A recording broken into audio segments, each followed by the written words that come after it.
Hello students, welcome to Indian online study point. आज हम general science के important topic pressure के बारे में पढ़ने जा रहे हैं। इससे पहले हमने फोर्स के बारे में समझ लिया था।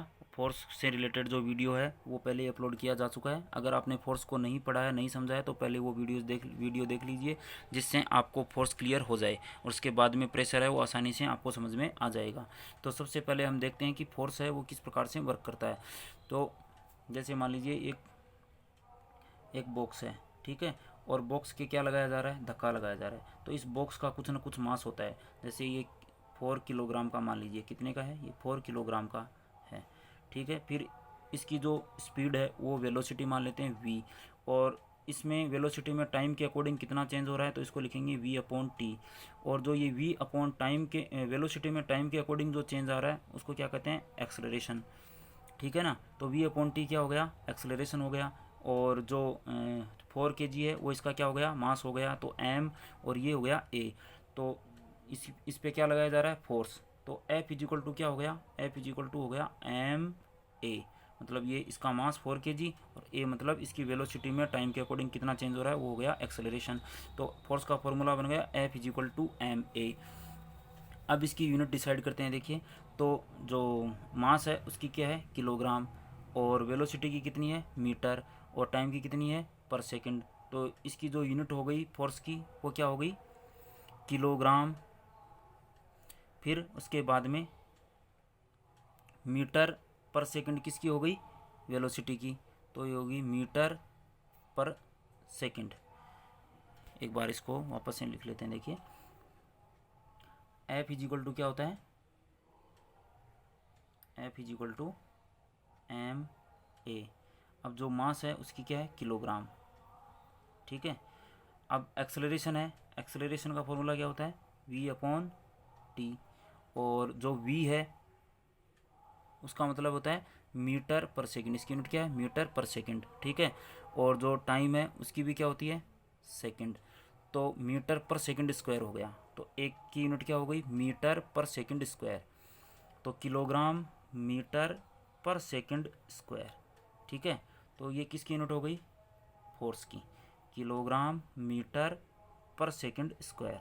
इसको एस रेज -2 लिख सकते हैं, या फिर अपॉन में भी लिख सकते हैं, ठीक है ना। किलोग्राम मीटर और अपॉन में सेकंड स्क्वायर भी लिख सकते हैं, एस स्क्वायर, ठीक है। और इसको न्यूटन भी कहते हैं, इसी को क्या कहेंगे, न्यूटन, ठीक है। तो जो फोर्स है उसकी यूनिट हो गई, या तो न्यूटन बोल सकते हैं या किलोग्राम मीटर पर सेकंड स्क्वायर बोल सकते हैं, ठीक। अब हम बात करते हैं प्रेशर की। प्रेशर और फोर्स है वो एक दूसरे से डायरेक्टली प्रोपोर्शनल होते हैं। मतलब जैसे फोर्स बढ़ेगा तो प्रेशर भी बढ़ेगा। डायरेक्टली प्रोपोर्शनल का मतलब होता है दोनों में एक जैसे चेंज होते हैं, मतलब पॉजिटिव तो पॉजिटिव, दोनों में नेगेटिव तो नेगेटिव। तो फोर्स में अगर फोर्स है वो बढ़ रहा है तो प्रेशर भी क्या होगा, बढ़ेगा।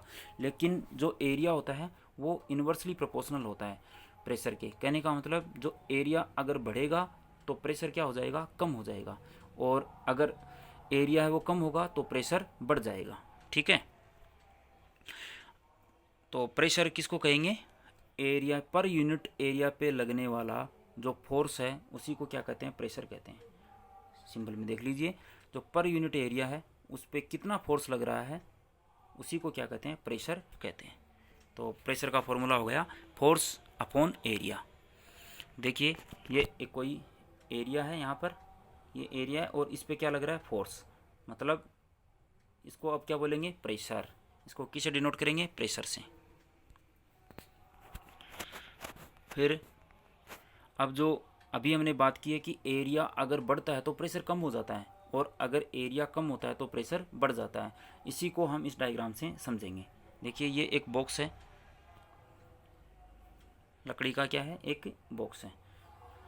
अब हमें पता है कि जो फोर्स का फॉर्मूला है वो क्या है, सॉरी, प्रेशर का जो फॉर्मूला है वो क्या है, फोर्स अपॉन एरिया।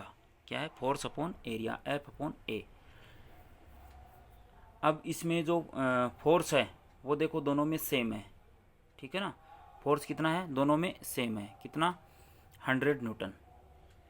फोर्स मतलब जो वेट है वो कितना है, 100 न्यूटन। ऊपर से नीचे की तरफ जो फोर्स लगता है वो वेट होता है हमारा, ठीक है, और उसको न्यूटन से शो करते हैं। अभी हमने बात की है न्यूटन से शो करते हैं, किलोग्राम मीटर पर सेकंड स्क्वायर बोल सकते हैं या न्यूटन बोल सकते हैं, और न्यूटन को कैपिटल एन से शो करते हैं।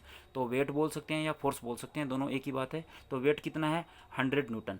तो कहने का मतलब इसमें इसका भी 100 न्यूटन है और इसका भी 100 न्यूटन है। लेकिन देखिए यहाँ पर सरफेस एरिया बड़ा है और यहाँ पर ये टच हो रहा है, ये एरिया कम है। तो यहाँ पर देखिए प्रेशर है, जहाँ पर एरिया कम होगा वहाँ पर प्रेशर ज़्यादा होगा, जहाँ पर एरिया कम होता है वहाँ पर प्रेशर ज़्यादा होगा, और जहाँ पर एरिया ज़्यादा होगा वहाँ पर प्रेशर कम होगा।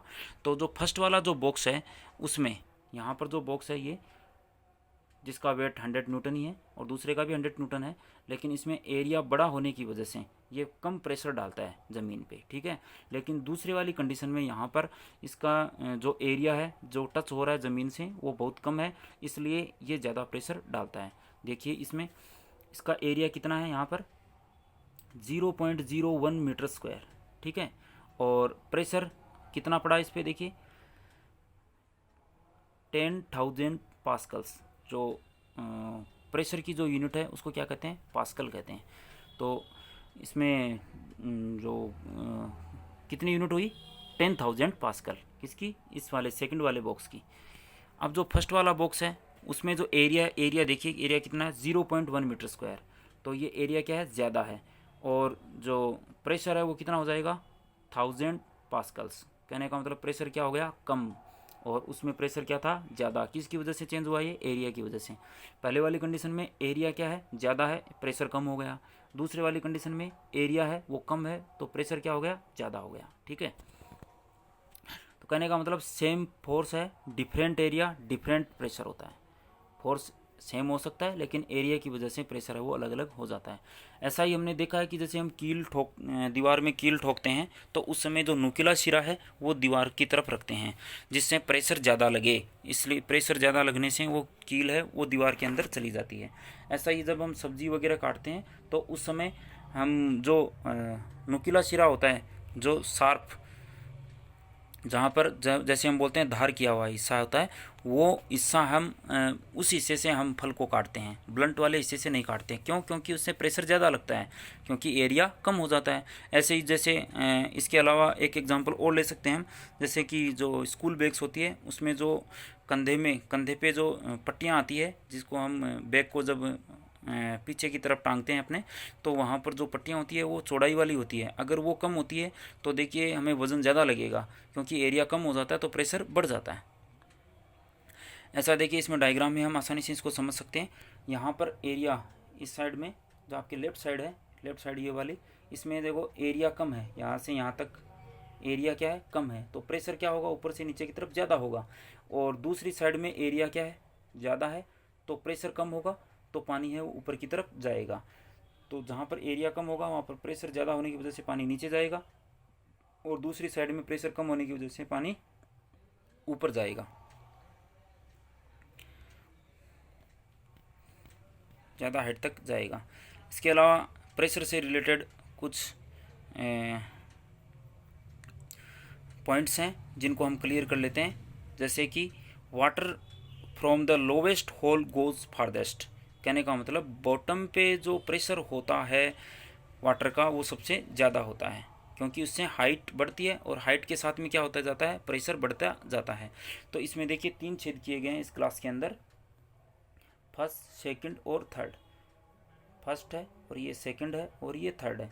इसमें जो नीचे वाला है इसकी हाइट यहाँ से ऊपर तक सबसे ज़्यादा है, और सेकंड वाले की यहाँ से यहाँ तक है, कम है, और थर्ड वाले की यहाँ से यहाँ तक बहुत कम है। तो जिसकी हाइट ज़्यादा होगी उसमें बॉटम में सबसे ज़्यादा प्रेशर लगेगा। तो ये फैक्ट है, इसको हमें ध्यान रखना है। जैसे जैसे हाइट बढ़ेगी प्रेशर है वो बढ़ता जाएगा। फिर water falls at the same distance from all holes. तो जो वाटर है वो अगर सेम डिस्टेंस पे, जैसे नीचे से हाइट है वो इक्वल रखी जा रही है, तो वहाँ पर जो होल बने हुए होते हैं वहाँ पर इक्वल प्रेशर के साथ में पानी बाहर निकलता है। कहने का मतलब इक्वल डिस्टेंस पे इक्वल प्रेशर लगता है, और यही पास्कल का नियम है। इसी से पास्कल ने यही बताया था, इसलिए इसको क्या कहते हैं, पास्कल का नियम कहते हैं। क्योंकि जो लिक्विड है वो कंटेनर की जो दीवारें होती है, जो बोतल होती है उसकी दीवारें होती है, उस पर प्रेशर लगाती है और सेम डिस्टेंस पे सेम प्रेशर होता है। फिर देखिए थर्ड वाला देखिए, the balloon bulges on pouring water into the बोतल। इसका मतलब होता है ये किसके लिए है, ये इसलिए है कि जो वाटर बोतल है उसके अंदर पानी जो भरा गया है, पानी के द्वारा जो बोतल की जो दीवारें हैं उन पे प्रेशर लगाया जा रहा है, इसको प्रूव करने के लिए है। तो इसमें देखिए यहाँ पर एक स्ट्राइप के थ्रू इसको बैलून को बांध दिया गया है। जैसे हम इसमें पानी डालते हैं, इससे प्रेशर की वजह से जो पानी है वो किस में चला जाता है, बैलून में, और बैलून है वो फूल जाता है। कहने का मतलब जो लिक्विड है वो क्या लगा रहा है, कंटेनर पे प्रेशर लगा रहा है। अब हम बात करते हैं एटमॉस्फेरिक प्रेशर की। एटमॉस्फेरिक प्रेशर क्या होता है? Atmospheric pressure is the weight of air in A column of unit area. जो यूनिट एरिया देखिए यहाँ पर, ये जो यूनिट एरिया है इस पे हवा की वजह से कितना प्रेशर लग रहा है उसी को क्या कहते हैं, एटमॉस्फेरिक प्रेशर कहते हैं। और एटमॉस्फेरिक प्रेशर है वो किसकी वजह से लग रहा है, हवा की वजह से, और ये एटमॉस्फेयर में लग रहा है इसलिए इसको क्या कहते हैं, एटमॉस्फेरिक प्रेशर कहते हैं। और ये यूनिट एरिया पे डिपेंड करता है। तो हमने प्रेशर से रिलेटेड आज जो एक्सप्लेनेशन है वो क्लियर कर लिया है, समझ लिया होगा हमने आसानी से कि प्रेशर क्या होता है। प्रेशर है वो फोर्स अपॉन एरिया होता है, कितना फोर्स है वो एक यूनिट एरिया पे लग रहा है उसी को क्या कहते हैं, प्रेशर कहते हैं। और प्रेशर है उसकी यूनिट क्या होती है, पास्कल होती है। और जो एरिया अगर बढ़ाएंगे तो प्रेशर कम हो जाएगा, और एरिया अगर कम करेंगे तो प्रेशर बढ़ जाएगा। इसके अलावा जो फोर्स है वो बढ़ाएंगे तो भी प्रेशर बढ़ेगा। तो आज के लिए इतना ही। वीडियो को स्टॉप करने से पहले चैनल को सब्सक्राइब कर लीजिए और बेल आइकन को प्रेस कर दीजिए, और वीडियो को लाइक और शेयर करना नहीं भूलना है। आज के लिए इतना ही। Thank you.